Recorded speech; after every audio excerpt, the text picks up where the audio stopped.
Hello, everybody. This is the first episode of the We Can Talk About Hard Things podcast, and I'm your host, Jonathan Colon. Wow, I've been thinking about doing this for so long, and it's really cool to finally have the courage to do something like this.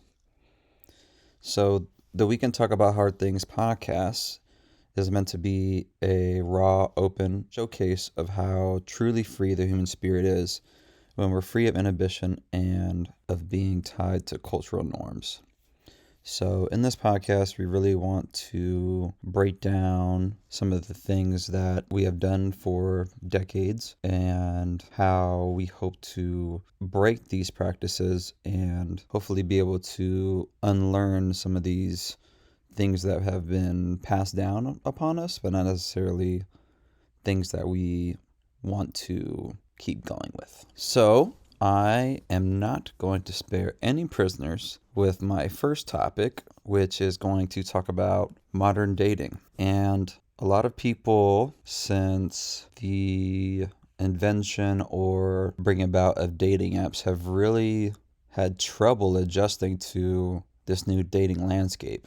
It's like that there's not a sense of monogamy anymore or being true to one person. And I wanted to throw out a couple stats to back that up. So the first being that most daters say their dating lives aren't going as they planned. And 67% of daters are saying that overall things in their dating life are going not too or not at all well.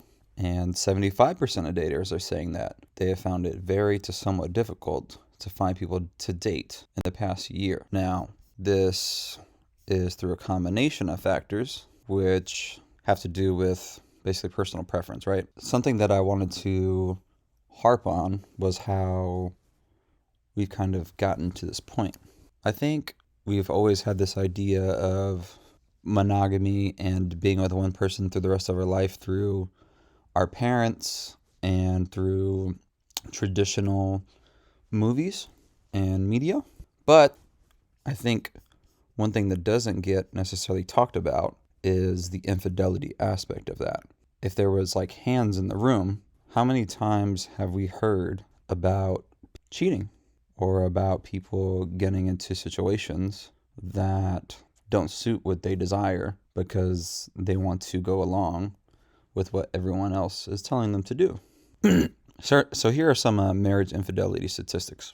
It says 20% of American men reported having sex with someone other than their wife while married. And 25% of American extramarital affairs last less than a week. And 77% of marriages do not survive after one partner has admitted to cheating. Now, there's a great Esther Perel TED Talk that's called Rethinking Infidelity. And one of the quotes that grabbed me was she says that today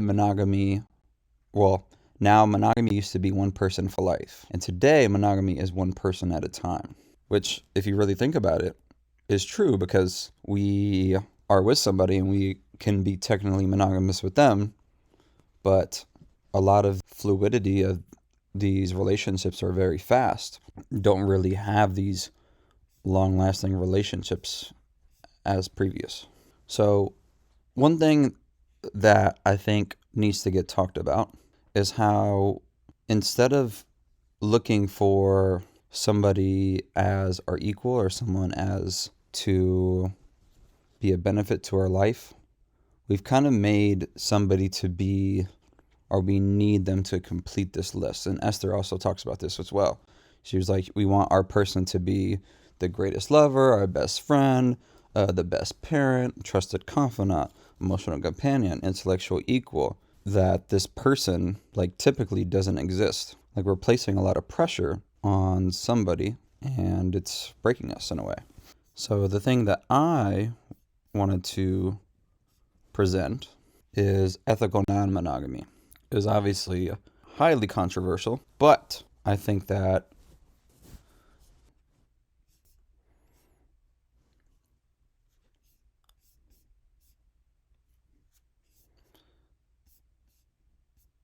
because the alternative, basically non-ethical monogamy, which has been happening for decades, I think the problem that people are having with this is this sense of not having control over their partner.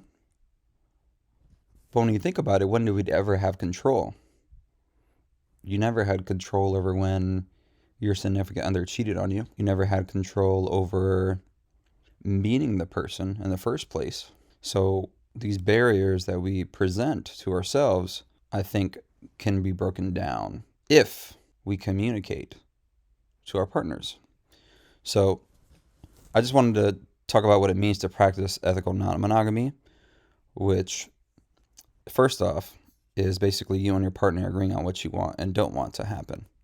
So there are no set rules when it comes to it, and I think people get this perception that it's like you just want to have sex with everybody, which doesn't have to be true.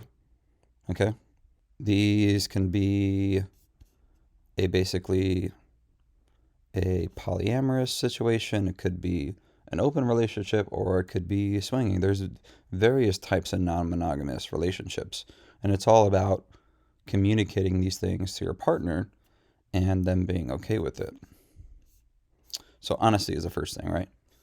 Second thing is being able to care about that partner's feelings and being able to understand that this is another human being that has emotions just as you will, and you're going to have to go through them together in order to make it work. Obviously, there's various levels to this, and I am going to continue this after this break.